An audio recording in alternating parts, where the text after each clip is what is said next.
오늘도 그리스도의 평강이 여러분의 삶에 가득하기를 예수님의 이름으로 축복합니다. 아멘. 우리가 지난 어저께까지 히브리서를 묵상을 했는데, 히브리서를 보면 믿음을 강조하고 있죠. 그래서 믿음을 강조하고 있는 부분이 히브리서인데, 그 믿음은 무엇이냐? 우리가 믿는 예수 그리스도가 누구이신지를 정말 자세하게 명확하게 우리에게 보여주는 성경이 바로 히브리서입니다. 그래서 그 히브리서를 통해서 예수 그리스도가 누군지를 잘 우리가 알아서 그 예수 그리스도를 바르게 믿도록 이끌어주는 것이 바로 히브리서입니다. 그렇다면 이 야고보서는 그 믿음을 가지고 우리가 어떠한 삶을 살아가야 될 것인가, 예수님이 어떠한 분인지 우리가 잘 믿고 알았어요. 그러면 우리가 이 땅에 살아갈 때 그러면 그 예수님을 믿는 우리들의 삶이 어떻게 되어야 되느냐라는 것을 잘 보여주는 것이 바로 야고보서입니다. 믿음은 보여지지 않습니다. 그러나 행동은 보여집니다. 야고보서는 보여지지 않는 그 믿음을 행동으로 보여주도록 하는 것이 바로 야고보서의 전반적인 말씀입니다. 자칫 우리가 이 야고보서를 묵상하다 보면 히브리서와 대조되는 것처럼 보여서 바울의 가르침과 좀 다르지 않나 라고 해서 바울과 말하는 것이 좀 모순되지 않나 라고 오해할 수가 있지만, 야고보서는 믿음을 증명하는 하나님의 말씀입니다. 믿음을 증명할 수 있도록 우리에게 삶의 모습들을 요구하고 있는 것이 바로 야고보서입니다.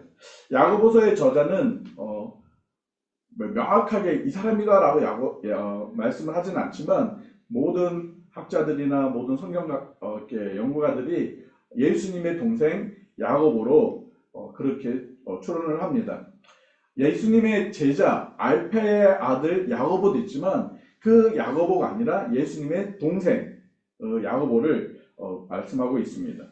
오늘 본문 1절에 보면 이 야고보서가 쓰여졌고 보내진 이 편지 형식의 내용들인데, 누구한테 보내졌냐면 흩어져 있는 12지파에게 보내는 편지 형식으로 기록되어 있습니다.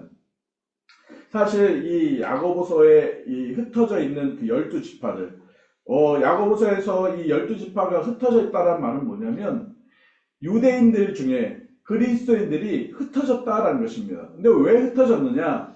그들이 스데반의 핍박, 그러니까 스데반의 핍박으로 죽은 이후에 그 유대인 그리스도인들이 그 핍박을 피해서 이렇게 여러 곳으로 이렇게 흩어져 가서 믿음 생활을 하게 되었는데, 그 흩어져서 믿음 생활하고 있는 그 그리스도인들에게 보내는 편지 형식의 말씀이 오늘 야고보서라고 말씀하고 있습니다. 이 야고보서를 이렇게 크게 보면 이 야고보서를 기록한 목적이 명확하게 나오는 것인데, 바로 믿음을 행동으로 증명하는 것.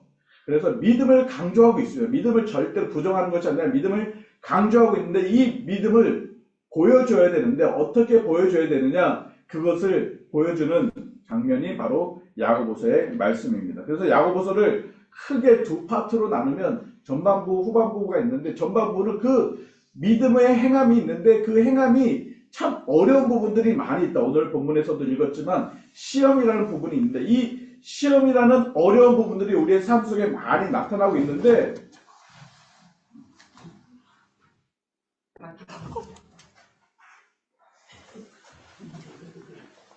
이 친구도 예수님 믿고 싶어서 그런 거예요.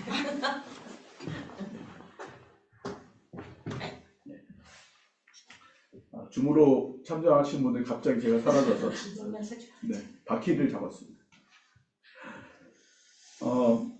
이 야고보서는 크게 이제 두 가지에서 어떤 시험, 이 시험을 통해서 우리의 믿음을 증명하는데, 이 시험이 왔을 때 우리의 삶의 행동이 어떻게 되느냐, 그래서 너희들이 정말 믿음이 있으면 이 시험을 어떻게 견뎌내야 되느냐라는 그 한 파트가 있고, 두 번째는 더 이제 윤리적인 강령처럼 그리스도인의 구체적으로 종목 하나하나를 더 이렇게 말씀함으로 그리스도인들의 생활에 대한 신앙적인 윤리의 실천적인 의무들을 말씀하고 있는 부분입니다.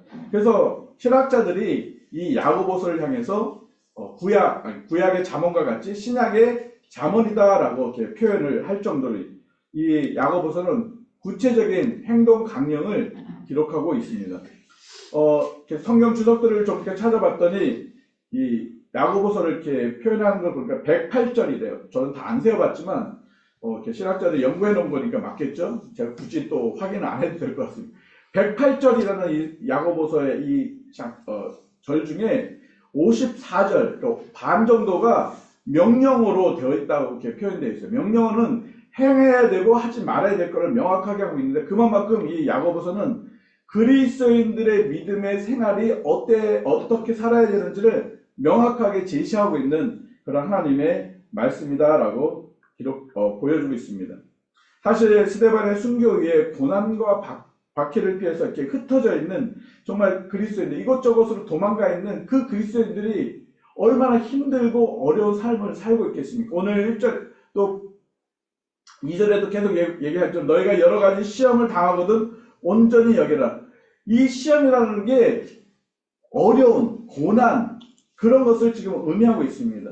지금 이 흩어져서 믿음 생활하고 있는 그 유대인들이 얼마나 힘든 그런 상황이 있는지를 보여주고 있는데, 그런 상황 속에서 너희들이 어떻게 하는 것이 믿음 생활을 잘하고 있는지를 명확하게 제시하고 있는 것이 야고보서의 말씀인 것입니다. 그래서 야고보서는 편안한 사람들, 편안한 환경 속에서 이렇게 신앙생활하면 되구나, 이런 안일함의 어떤 그런 성경이 아니라 굉장히 절박한 가운데서도 우리가 정말 믿음을 지키는 삶의 모습이 무엇인지를 구체적으로 제시해 놓고 있는 하나님의 말씀인 것입니다. 사실 우리가 편안할 때는 신앙생활 하기가 그렇게 어렵지가 않습니다. 그래서 그냥 다들 해요. 그러나 고난과 어려움이 있을 때 우리의 믿음 생활을 지켜간다는 것이 너무 쉽지 않습니다. 그래서 정말 믿음이 있는 삶은 그 고난과 어려움 속에서 어떠한 믿음의 삶을 살아가는지를 보여줄 때 정말 너가 믿음이 있구나, 너의 행함으로 너의 믿음을 증명할 수 있구나 라고 보여주는 말씀이 바로 야고보서의 말씀들입니다. 그래서 이 야고보서는 믿음과 행함을 나눠주는 것이 아니라 믿음과 행함이 균형을 맞춰서 함께 갈 수 있도록, 믿음만 좋아 행함만 좋아 이게 아니라 믿음과 행함이 같이 균형을 맞춰서 살아가는 그런 모습들을 보여주고 있습니다. 그래서 오늘 읽었던 1장에서 특별히 2절에서 18절까지 보면 그 시험에 대한, 그 시험을 우리가 잘 이겨나갈 때, 극복할 때, 어떠한 모습으로 이겨나갈 때, 너가 정말 믿음이 있구나, 정말 너가 진짜 믿음을 가지고 있구나 라는 것을 증명할 수가 있다라는 것입니다. 2절에서 4절 말씀에 보면 시험이라는 단어가 나오면서 인내에 대한 부분들을 이야기하고 있습니다. 3절에 보니까 너의 믿음의 시련, 이 시련이 바로 2절에 말하고 있는 여러 가지 시험입니다. 그러니까 시험과 시련은 같은 맥락을 가지고 있습니다. 그런데 여기서 말하는 이 시련, 이 시험은 하나님이 주신 것이라는 것입니다.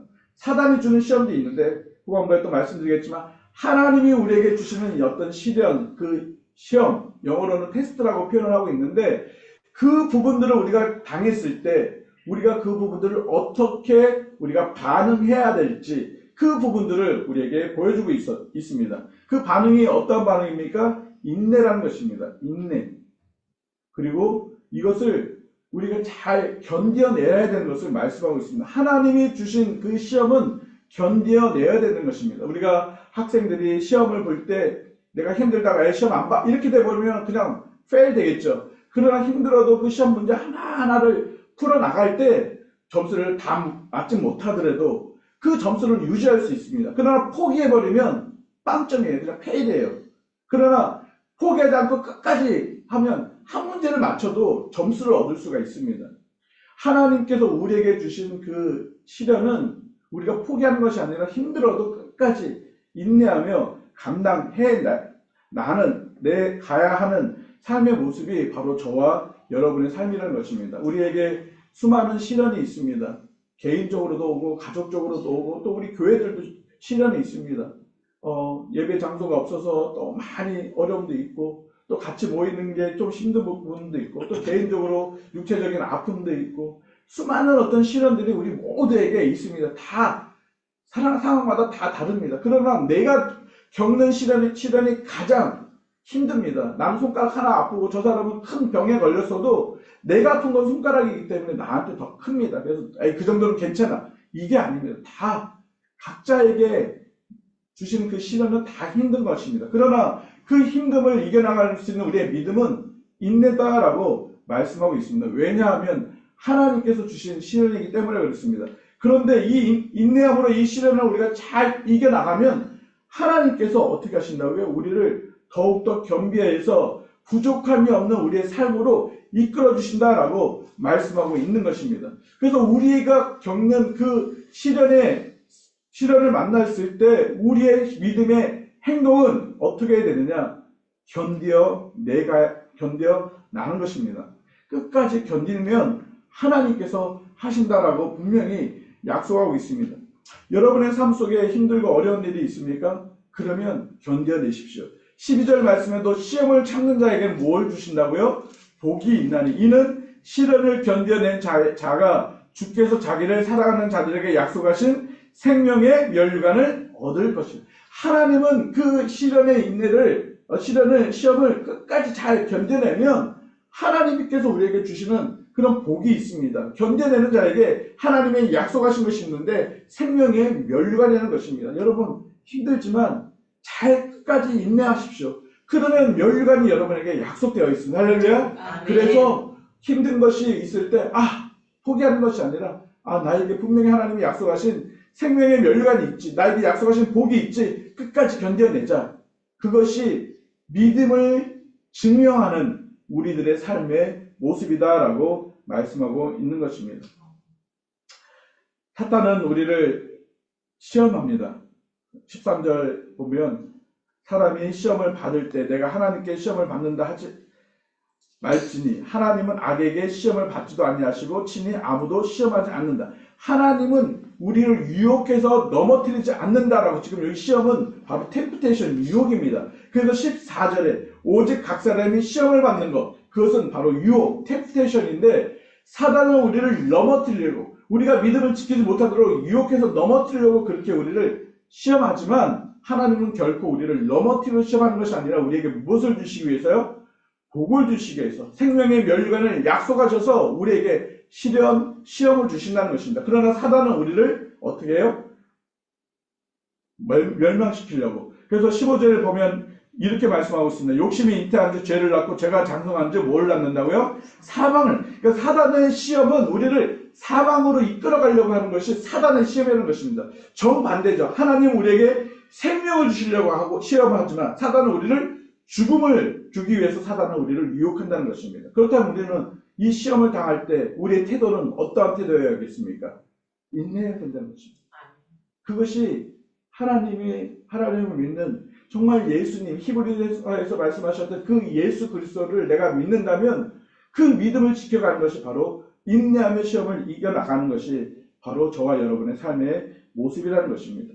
그런데 이 인내를 이뤄갈 때, 이 시험을 이뤄나갈 때 참 쉽지가 않아요. 어려워요. 이거 어떻게 해야 되는지 잘 몰라요. 그래서 오늘 4절, 5절에 6절에 7절에 계속 우리에게 약속하신 한 가지 방법이 있습니다. 5절 같이 한번 읽어볼까요? 시작. 너희 중에 누구든지 지혜가 부족하거든 모든 사람에게 후히 주시고 꾸짖지 아니하시는 하나님께 구하라. 그리하면 뭐 한다고요? 주십니다. 그러니까는 시련을 당할 때 이게 사탄이 온 건지 사탄이 주는 유혹인지 이거 하나님 주시는 테스트인지 그러면 하나님 주신 테스트면 이걸 어떻게 인내해야 되는지 사탄이 주는 유혹이라면 우리가 이 유혹을 어떻게 끊어내야 되는지 우리에게 뭐가 필요해요? 판단력. 근데 그 판단력이 뭐예요? 지혜라는 거예요. 그래서 우리가 기도할 때 공부 잘하세요. 하나님, 그런 기도도 중요하지만 하나님이 주시는 이 시험이 이게 하나님이 주시는 테스트인가요? 사단이 나를 무너뜨리려고 하는 유혹인가요? 우리 그걸 잘 분별하도록 위해서 하나님 앞에 구하는 것입니다. 그리고 하나님이 주신 테스트라면 이 테스트를 내가 어떻게 잘 이겨나가야 될까요? 하나님 지혜를 주세요. 그러면 하나님이 뭐 하신다고요? 지혜를 주신대요. 그냥 하나님 앞에 지혜를 구하지 않고 그냥 자기 생각으로 자기 경험으로 이거 하나님이 주신 거야. 하나님이 주신 테스트야. 여러분 우리가 그렇게 선택을 할 수 있어요. 근데 자칫 그것이 하나님의 테스트가 아니라 사단의 유혹이 될 수도 있어요. 또 때로는 하나님이 주신 테스트인데 이건 하나님이 주신 테스트가 아니고 사단의 유혹이야. 그래도 우리가 도리어 하나님의 그 테스트를 사단의 유혹으로 착각해서 엉뚱하게 행동하는 경우들이 있어요. 그래서 뭐가 필요해요? 지혜가 필요한 겁니다. 그래서 우리가 구해야 돼요. 하나님, 내가 이 시험들을 잘 이겨나갈 수 있도록 하나님 나에게 지혜를 주세요. 하나님 우리 자녀들에게 하나님 지혜를 주세요. 이 세상에 잘 분별해서 정말 하나님을 섬기는 그런 삶을 살 것인지 사단의 유혹에 넘어가지 않도록 하나님 분별할 수 있는 지혜를 주세요. 그래서 이 시대는 분별력이 정말 필요해요. 근데 그 분별력을 어떻게 할 수 있어요? 물론 공부를 통해서 또 경험을 통해서 얻을 수 있어요. 그러나 그 모든 분별력의 기준은 하나님이에요. 하나님이 주신 그 지혜를 가질 때 옳고 그름을 분별하고 정말 이게 하나님께로부터 온 건지 사단으로부터 온 건지 분별할 수가 있다는 것입니다. 그런데 그렇게 지혜를 하나님이 주실 때 또 하나님 앞에 우리가 구할 때 한 가지 하지 말아야 될 것이 있어요. 그게 뭘까요? 의심이랍니다. 이 하나님이 정말 주신 것일까? 하나님이 주실 것인가? 의심하면 안 된다라고 분명히 말씀하고 있습니다. 하나님은 우리에게 약속하셨어요. 복을 주시겠다고, 생명의 면류관을 주시겠다고, 지혜를 주시겠다고 약속하셨어요. 근데 과연 하나님 주실까? 주시지 않을까? 의심하는 것. 여러분, 믿음은 몇 %죠? 믿음은 100%예요. 온전히 전적으로 믿는 게 믿음이에요. 그런데 우리가 기도하고 또 하나님 앞에 구하고 했지만 이럴까 저럴까 의심하게 된다면 하나님을 온전히 신뢰하는 믿음이 없다는 것입니다. 그래서 우리가 100% 온전히 하나님 앞에 믿음으로 구했다면 하나님께서 주신 것을 믿고 그리고 하나님께서 깨닫게 하고 알게 하셨다면 그냥 주저하지 말고 그 방법대로 그냥 우리가 순종해 나가는 것. 그것이 야고보에서 우리에게 주시는 행함이 있는 믿음이다라고 말씀하고 있는 것입니다. 하나님은 우리에게 그리스도인들이 가져야 될 그 믿음이 무엇인지를 너희들이 말로만은 아니라 오늘 본문에서도 말로만 하는 것이 아니라 19절 말씀처럼 너희들이 말하고 이런 것이 아니라 정말 이 말씀을 어떻게 해요? 22절 말씀에 행하는 자가 되라고 말씀하고 있습니다. 그리고 25절의 말씀에 실천하는 자가 되라고 말씀하고 있습니다. 하나님의 말씀을 들었다면 그냥 막 말로 나 이렇게 할 거야 이렇게 할 거야 나 이런 거 깨달았어 물론 좋습니다. 그러나 거기서 끝나는 것이 아니라 행하는 실천하는 그런 믿음을 보여주는 그것이 저와 여러분의 삶이라는 것입니다. 만약에 하나님께서 여러분을 테스트하는 일들이 일어날 때 지금 그런 일들 가운데 있다면 그 하나님을 원망하고 그 하나님에 대해서 왜 하나님 나의 이런 어려움이 와요? 하나님 왜 나의 이런 아픔이 와요? 그렇게 우리가 하나님 앞에 하소연하고 한탄할 수도 있어요. 그러나 기억하십시오. 하나님이 우리에게 테스트한다는 것은 우리를 멸망하게 하는 것이 아니라 우리에게 무엇을 주시기 위해서? 생명을 주시기 위해서, 복을 주시기 위해서 우리에게 테스트하신다는 사실. 그러면 내가 조금 인내하면서 내가 잘 넘어가면 하나님이 약속하신 생명의 멸관을 내가 경험하게 되겠구나. 내가 이 땅 가운데서 정말 하나님이 주신 그 놀라운 그 복들을 내가 경험할 수 있겠구나. 라고 우리는 그 어려움들을 견뎌 나가야 할 것입니다. 여러분, 말씀을 행한다는 게 무엇입니까? 오늘 실천한다고 말씀하고 있는데 그런 말씀을 듣고 행하고 실천하는 것이 무엇입니까? 그 예로 한 가지 예로 뭘 하고 있냐면 27절 말씀입니다. 같이 읽어볼까요? 시작. 하나님 아버지 앞에서 정결하고 더러움이 없는 경건은 곧 고아와 가부를 그 환난 중에 돌보고 또 자기를 지켜 새 속에 물들지 아니하는 그것이니라. 정말 너희들이 말씀을 깨닫고 그 말씀을 행하고 그 말씀을 실천한다면 이 예가 있다. 너희들이 정말 말씀을 깨달은 경건해. 나 정말 말씀을 깨달았어요. 나 하나님을 알아요. 예수님을 알아요. 그래서 나 정말 경건해요. 그렇게 깨달았다면 그것이 너희들의 믿음으로 끝나는 것이 아니라 그 믿음이 보여져야 되는데 그 예가 뭐냐면 너희들 주변에 고아와 가부같이 소외되고 어렵고 지쳐있는 그 영혼들을 가서 끌어안고 그들을 돌봐주고 그들에게 필요한 것을 나눠주는 그 모습이 일어날 때 진짜 그 사람이 말씀으로 경건하게 살아가는 삶이다. 말씀을 듣고 행하는 사람이다. 말씀을 듣고 실천하는 삶이다. 라는 것을 말씀하고 있는 것입니다. 단순히 고아와 가부를 도와주는 것을 의미하는 것이 아니라 정말 말씀을 듣고 깨달았다면, 실천하기 원한다면 이렇게 해야 되는 것이 진짜 말씀을 듣고 깨달은 것이다 라고 지금 말씀하고 있는 것입니다. 모든 사람들은 하나님 앞에 믿음을 구합니다. 그리고 그 믿음을 가지고 우리는 살아갑니다.